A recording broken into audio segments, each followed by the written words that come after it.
አመሰግናለሁ።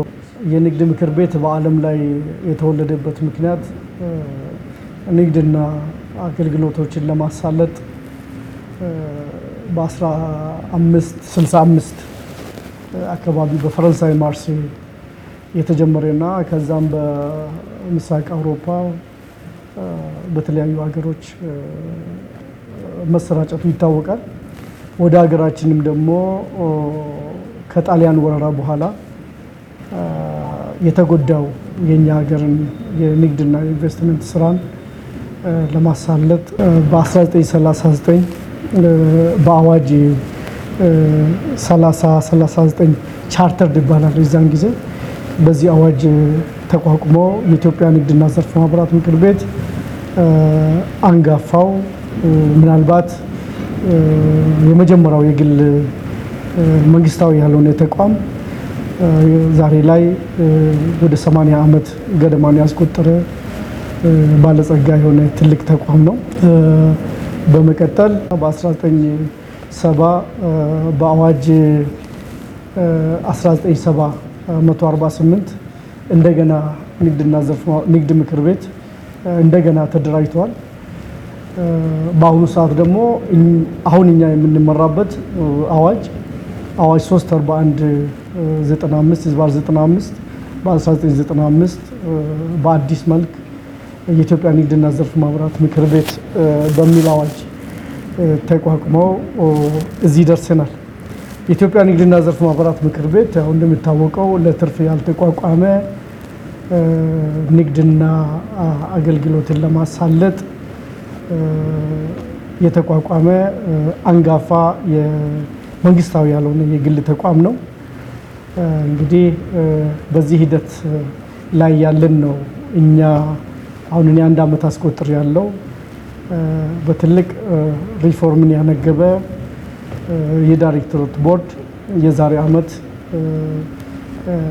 ሐምሌ አካባቢ ላይ ይሄንን ቤት ተረክበው አዲስ ሪፎርም አዲስ አሰራር ምናልባት ለንግዱ ማህበረሰብና ለንግድ ምክር ቤታችን ወርቃማ ዘመን የምንለውን ለማሳየት ጥረት እየተደረገ ያለው የኢትዮጵያ ንግድና ዘርፍ ማህበራት ምክር ቤት 5 ዓላማዎች አሉት።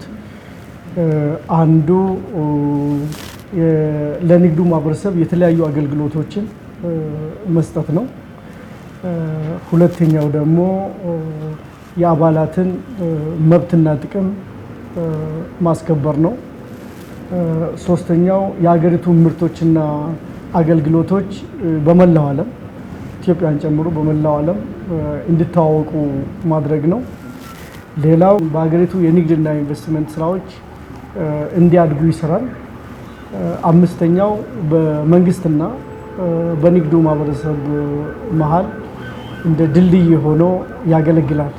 እነዚህ 5 ዓላማዎች ሲዘረዘሩ በጣም ብዙ ስራዎች ሆነው ብዙ ተግባራት በውስጣቸው ይይዛሉ። የኢትዮጵያ ንግድና ዘርፍ ማህበራት ምክር ቤት በአዋጅ የተሰጣቸውን መብትና ግዴታዎች ስራዎች በአግባቡ መወጣት የጀመረበት ዓመት ነበር ያለፈው ዓመት።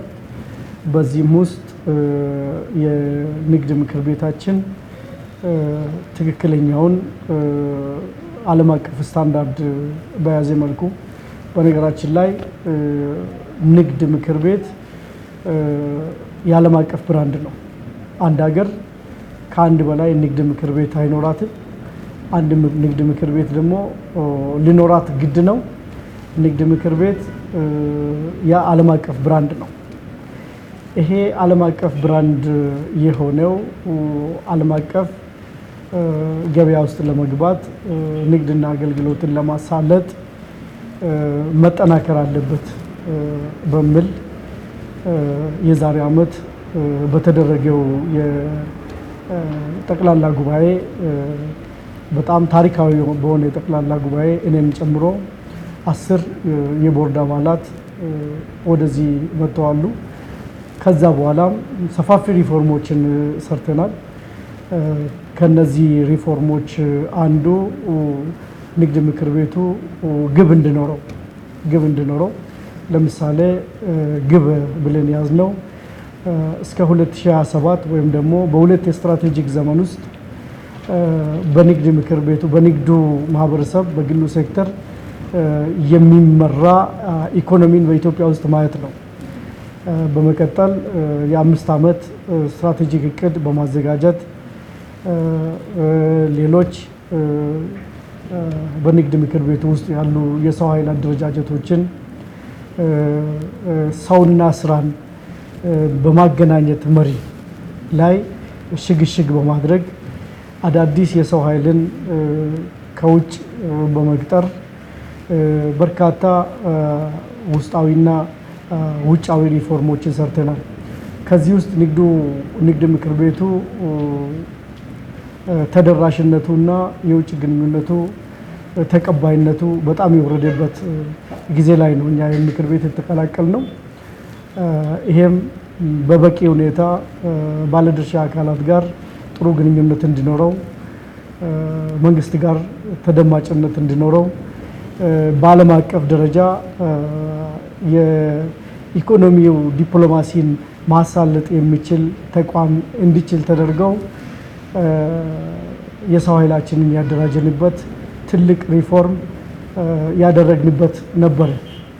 ሌላው በአገልግሎት አሰጣጥ ዙሪያ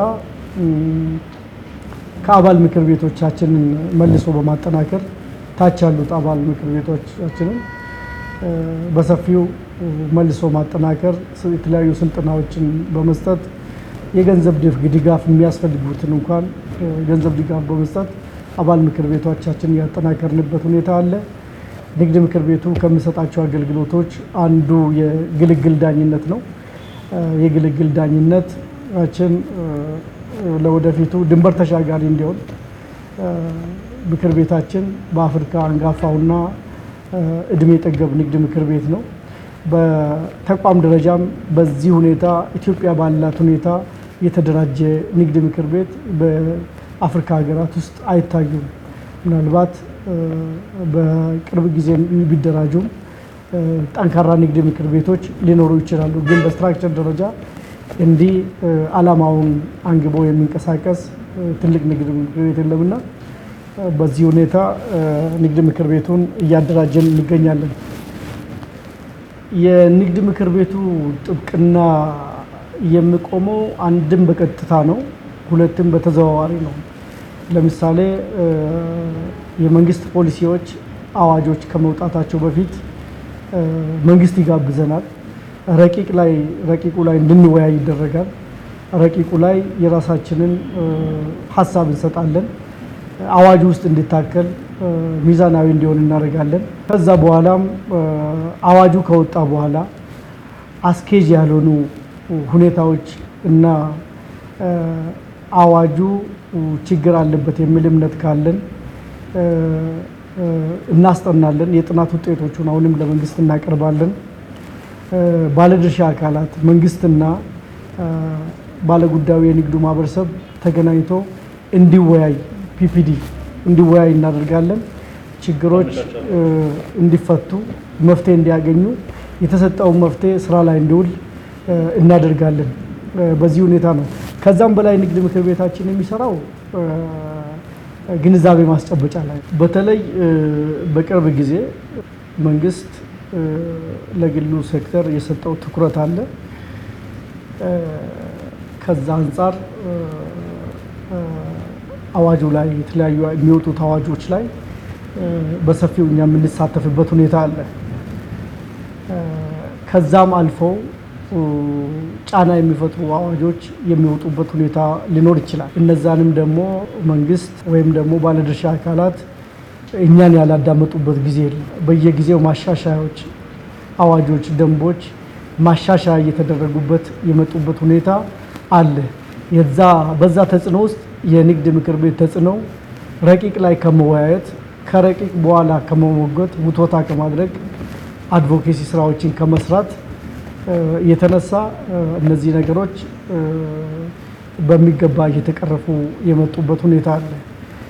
ምናልባት አንዳንድ በኢትዮጵያ የተጀመሩ አዲስ አሰራሮች ሳይታዩ ወይም ንግድ ምክር ቤቱ ሳይሳተፍበት ቀርቶ ሊሆን የሚመስላቸው አካላት ሊኖሩ ይችላሉ። አሳማኝ ሲሆን ነው እኛ ቻሌንጅ ማድረግ እኛ ቻሌንጅ ስናደርግ የጎረቤት ሀገራት አሉ፣ የዓለም ህግጋት አሉ። እነዛን ጭምር ነው በጥናት የተረጋገጠ ነገር ይዘን ነው የምንቀርበውና በዛ ደረጃ ነው በጥሩ ሁኔታ በመደማመጥ ላይ በመነጋገር ላይ ደንቦች በየጊዜው እንዲሻሻሉ የኛ ድርሻ ሰፊ ነው። በዚህ ሰዓት ኮንትራቱ አግሪመንታቸው ላይ የመጀመሪያ አግሪመንታቸው ላይ በመቆም የግልግል ዳኝነት ይደረጋል። እዚህ ላይ ይሄ የሆነበት ምክንያት የንግዱ ማህበረሰብ በመደበኛው ፍርድ ቤት ያለበት እንግልት እንዲቀንስና በቢዝነስ ቋንቋ በንግድ ቋንቋ ተነጋግረው እዚህ እንዲፈቱ በባለሙያዎች ምክር ታክሎበት እዚህ እንዲፈቱ ነው የሚደረገው። ለዚህ ነው በግልግል ዳኝነት የግልግል ዳኝነት የመደበኛው ብዙ ኬዞች በጣም በርካታ ኬዞች ወደ መደበኛው ፍርድ ቤት እንዳይሄድና የንግዱ ማህበረሰብ ከእንግልት እንዲድን አድርጓል። በዓለም ላይ የንግድ ምክር ቤት አስፈላጊነት አጠራጣሪ አይደለም። የንግድ ግንኙነት፣ የንግድ ዳኝነት፣ የንግድ ልውውጦች ከየትኛውም ሀገራት ጋር የሚደረገው በንግድ ምክር ቤት በኩል ነው። ለምሳሌ ብዙ ሀገራት የምርት ሀገር ማረጋገጫ ሰርቲፊኬት ኦፍ ኦሪጂንን የሚሰጡት የንግድ ምክር ቤቶች ናቸው። በእኛ ሀገርም እኛንን የምንሰጠው ይሄ ተቋም አንዱ ከሚሰጠው አገልግሎት የምርት ሀገር ማረጋገጫ መስጠት ነው፣ እንሰጣል። ሌሎች ሀገሮች ግን ያለ ማንም ውክልና የምርት ሀገር ማረጋገጫ እንሰጣል። የአድቮኬሲ ስራዎችን ይሰራል። ንግድና ኢንቨስትመንት በየሀገሩ እንዲስፋፋ የራሱን ሚና ይጫወታል። ኢንቨስተሮችን ይጋብዛል። የኢንቨስትመንት ኦፖርቹኒቲዎችን ያስጠናል። ያ የተጠናውን ኦፖርቹኒቲዎች ለባለ ሀብቶቹ ያቀርባል። ሳቢ የሆነ የንግዱ ማህበረሰብ ወደ አገር የመሳብ እዚህ ያለው ደግሞ ሄደው በሰላም ገዝተው ሽጦ እንዲመለስ እዛ እንኳን ችግር ቢያጋጥመው እዛ ካለው ቸምበር ጋር በመግባባት በመነጋገር የኛ ነጋዴ ችግር በሄደበት ሀገር እንዲፈታ የማድረግ ስራ በንግድ ምክር ቤታችን በኩል የሚደረግ ነው።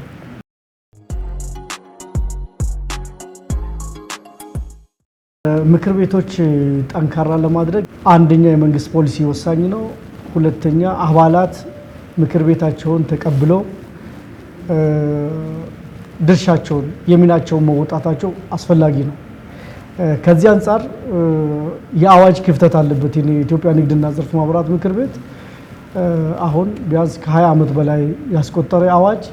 ይህ አዋጅ እንደሚታወቀው በዓለም ላይ እንኳን ተጋብዘን ስንሄድ ራሳችንን ለመግለጽ በሚያሳፍር ሁኔታ የኢትዮጵያ የንግድና የዘርፍ ምናምን ምክር ቤት የለም። እንደዚህ አይነት ነግሬሃለሁ። የቸምበር ዓለም አቀፍ ብራንድ ነው። ንግድ ምክር ቤት ነው። ሁለት አይኖራትም እና ዘርፍ ምናምን የሚባል ነገር የለም። አንድ ዓለም አቀፍ ብራንድ ነው። ሁለተኛ አባልነት ብትወስድ በብዙ አገራት ላይ ንግድ ምክር ቤት ከተመሰረተባት ፈረንሳይ ጀምሮ በብዙ አገሮች ላይ ነጋዴ የሆነ ሁሉ የንግድ ምክር ቤት አባል ነው። ወደኛም ስትመጣ የኢትዮጵያ ንግድና ዘርፍ ማህበራት ምክር ቤት የሚሆኑ አባል ምክር ቤቶቹ የሚሟገቱት ፖሊሲን አጥንቶ የሚያቃብሉት ብዙ ስራ አገልግሎት የሚሰጡት ለሁሉም የንግዱ ማህበረሰብ ነው። ለአባላቸው ለይቶ አይደለም። ስንሰራ ለሁሉም ነው። ነገር ግን ወደ አባልነት ስትመጣ በፍቃደኝነት ይላል የኛ አዋጅ። ይሄ ይስተካከላል የሚል እምነት አለን።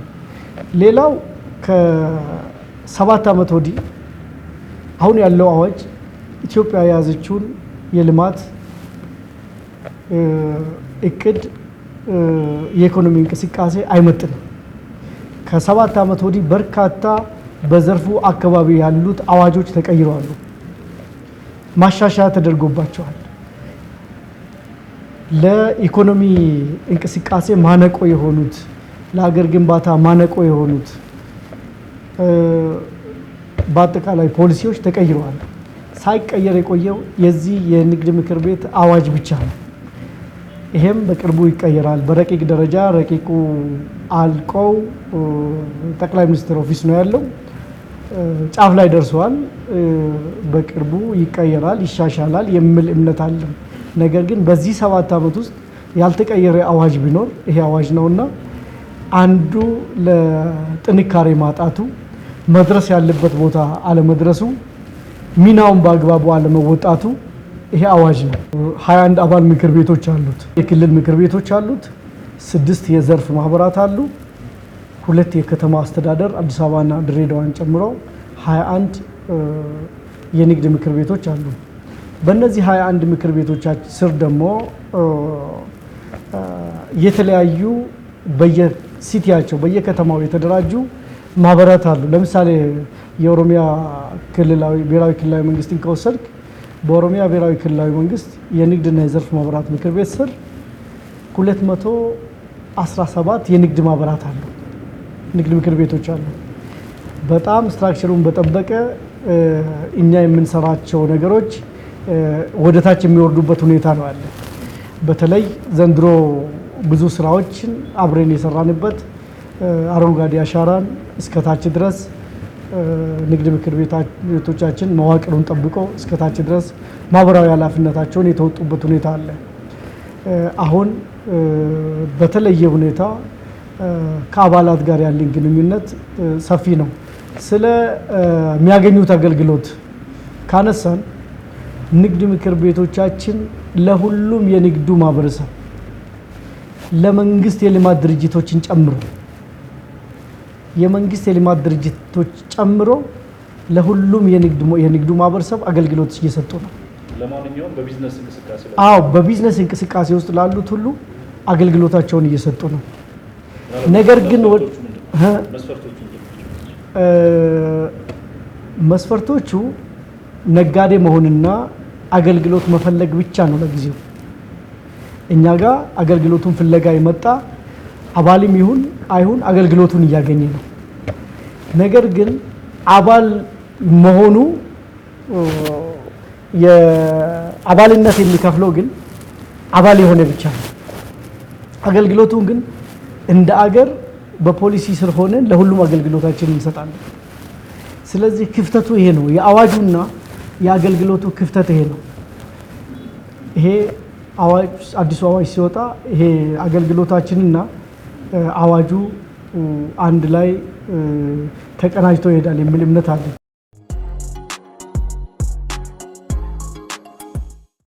ብሪክስን ብትወስድ የንግድ ምክር ቤታችን ሰው ወክለው ከቦርድ አባላት ወክለው በሁሉም የብሪክስ ስብሰባዎች ላይ ኢትዮጵያን ወክለን እንሳተፋለን። የራሳችን ሚና ትልቅ ነው፣ ቢዝነስ ነውና። ኮሜሳን ከወሰድክ የኮሜሳ ንግድ ኮሜሳ ሀገራት የንግድ ግንኙነት ላይ የንግድ ምክር ቤታችን ዋና ጸሐፊያችን እንደውም ምክትል ጸሐፊ ነው። እዛ ላይ ኮሜሳ ላይ ጸሐፊ ነው። የራሱ ሚና እየተወጣ ነው። ኤፍሲኤፍቲን ከወሰድክ የአፍሪካ ነፃ የንግድ ቀጠናን ከ28 በላይ መድረኮችን ያዘጋጅ ነው እኛ ነን። የተለያዩ የውይይት መድረኮችን፣ የስልጠና መድረኮችን፣ የግንዛቤ ማስጨበጫ መድረኮችን ያም ብቻ ሳይሆን አሁን ነጋዴን በማዘጋጀት ወጪ እቃዎችን በማዘጋጀት የራሳችንን ሚና እየተጫወትን ነው። የንግዱ ማህበረሰብ እንዲዘጋጅ ቀድሞ እንዲዘጋጅ። በቅርቡ ደግሞ ሀገራችን የወርልድ ትሬድ ኦርጋናይዜሽን የዓለም ንግድ ድርጅት አባል ትሆናለች። ለነዚህ ስራዎች የንግዱ ማህበረሰብ ቀድሞ ማዘጋጀት ያስፈልጋል፣ አለበለዚያ እንጥለቀለቃለን። ለዚህ ዝግጅት ንግድ ምክር ቤታችን ሌትና ቀን እየሰራ ነው ያለ። ይሄ ብቻ አይደለም፣ ዓለም ዲጂታል እየሆነች ነው። ኢትዮጵያም እስከ 2025 ዲጂታል ኢትዮጵያን እውን ለማድረግ እየሰራች ነው። በዚህ ሴክተርም የንግዱ ማህበረሰብ ይዘን የንግዱ ማህበረሰብ የእድሉ የቴክኖሎጂው ተጠቃሚ እንዲሆን ሰፋፊ ስራዎች ነው እየሰራን ያለነው። የተቋማት አሉ፣ የስልጠና ተቋማት እስከታች ድረስ በእነሱ አማካይነት እየሰራን ነው። የሳውዲ ኢትዮጵያ ዩኤ አፍሪካን ኢታሊ በርካታ የንግድ ስምምነቶች እና በየአመቱ የሚደረጉ የንግድ ጉዞዎች ላይ በመሳተፍ የራሱን ድርሻ እየተወጣ ነው። ይሄ ሁሉ ደግሞ ለምሳሌ ብሪክስ ላይ ባለፈው ጊዜ ቪየትናም ክቡር ጠቅላይ ሚኒስትራችን በሄዱ ጊዜ ዋና ጸሐፊያችን አብሮ ነው ሄደ። የተለያዩ ሀገሮች ሲሄዱ የንግድ ምክር ቤት ልዑካን አብሮ የሚንቀሳቀስበት ሁኔታ አለ። ይሄ ማለት የኛ የውጭ ግንኙነት አቻ የለው። ዞሮ ዞሮ የንግድ ግንኙነቱ ከተጀመረ የምንከባለለው ወደ ንግድ ነው፣ ወደ ነጋዴ ነው። ይህንን ደግሞ መምራትና እንዲሳለጥ ማድረግ የኛ ፋንታ ነው። በዚህ ሁኔታ ዓለም አቀፍ ተሳትፏችን አገራችንን ወክለን የኢኮኖሚ ዲፕሎማሲ በመላው አገር ምርትና አገልግሎታችን እንዲተዋወቅ የኢትዮጵያ ምርት እንዲሸጡ በሀገር ውስጥ ጨምሮ የራሳችንን ስራ እየሰራን ነው የምንገኘው።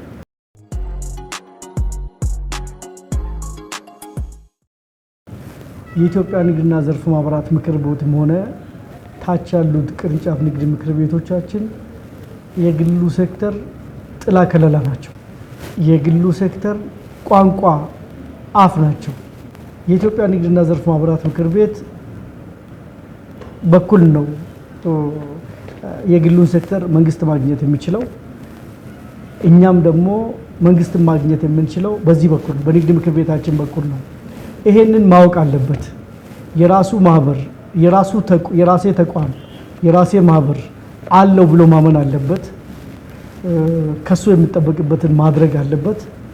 የተቸገረ ቀን ብቻ ወደዚህ ምክር ቤት ኤክስፖርት የፈለገ ቀን ብቻ፣ ኢምፖርት ማድረግ የፈለገ ቀን ብቻ፣ የድጋፍ ደብዳቤዎችን የፈለገ ቀን ብቻ፣ የግልግል ዳኝነትን የፈለገበት ቀን ብቻ፣ ስልጠናዎችን የፈለገበት ቀን ብቻ ወደዚህ መምጣት የለበትም። ሁልጊዜም ይሄ ማህበር ይሄ ተቋሜ ነው ብለው አምነው በቅርብ አብሮ መስራት አለበት። ያ ማለት የንግዱ ማህበረሰብ ጥላ ከለላ መከታ የኢትዮጵያ ንግድና ዘርፍ ማህበራት ምክር ቤትና ብራንቾቹ ናቸው። እንቅስቃሴያችን ሰፊ ነው። ንግድ ምክር ቤት ባልተዳረሰበት አካባቢ ንግድ ምክር ቤት እንዲዳረስ ማድረግ ነው። ንግድ ምክር ቤት በተዳረሰበት አካባቢ ስልጠናን ጨምሮ የቴክኒክ ድጋፍ ማድረግ ነው። በዛ ላይ በሌላ አቅማችን በፋይናንስ ድጋፍ ማደራጀት ነው። ከዛ በኋላ ከአካባቢው አስተዳደርና ከአካባቢው የንግዱ ማህበረሰብ ጋር ማስተሳሰር ነው። የልማት ስራዎች ላይ፣ ማህበራዊ አገልግሎት ላይ፣ የግብር ይግባኝ ላይ፣ የግብር ትመና ላይ በማንኛውም እዛ አካባቢ በሚፈጠሩት ጉዳዮች ላይ የራሳቸውን ሚና የራሳቸውን አስተዋጽኦ እንዲወጡ ነው የምናደርገው። ፕራይቬት ሴክተሩ መጠናከር አለበት። ለዚህም ደግሞ አንዱ ባለቤቱ የንግዱ ማህበረሰብ የንግድ ምክር ቤትን ማጠናከር አለበት። የኔ ነው ብሎ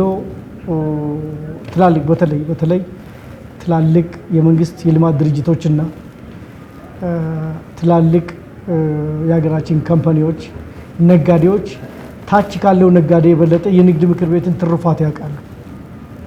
በተለይ እነሱ ለንግድ ምክር ቤቶቻችን ቦታ ይስጡ፣ እንዲጠናከር ቢያደርጉ ይላለሁ። ሁለተኛው መልእክቴ መንግስት ከዚህ በኋላ እኛ በሪፎርማችን የሰራነው ነገር አለ። ይሄ ተቋም ከፖለቲካ ነፃ እንዲሆን የሰራነው ነገር አለ። በተለይ የዲስፕሊን ችግሮች ከዛ ነፃ እንዲሆን አድርገናል። መንግስት በሙሉ እምነት ይህንን ተቋም እንዲደግፍ እንፈልጋለን። ከ3.7 ሚሊዮን የንግዱ ማህበረሰብ በላይ ወኪሉ ነው ይሄ ተቋም። በዛ ደረጃ ቦታና ክብር እንዲገባው አድርጎ ማሰብ አለበት። ሁለተኛ ደግሞ እያሰበም ነው። ሶስተኛው አዋጁ በአስቸኳይ እንዲሻሻልልን መደረግ አለበት። አዋጁ የመንግስትን ፖሊሲ ራሱ አይመጥንም በፍጹም። እዚህ ጋር ታንቆ ነው ያለና በተለይ ከ10 ዓመት ወዲህ የወጡት አዋጆች በጣም ደጋፊ አዋጆች ናቸው፣ ልማቱን የሚያሳልጡ ናቸውና ብቸኛ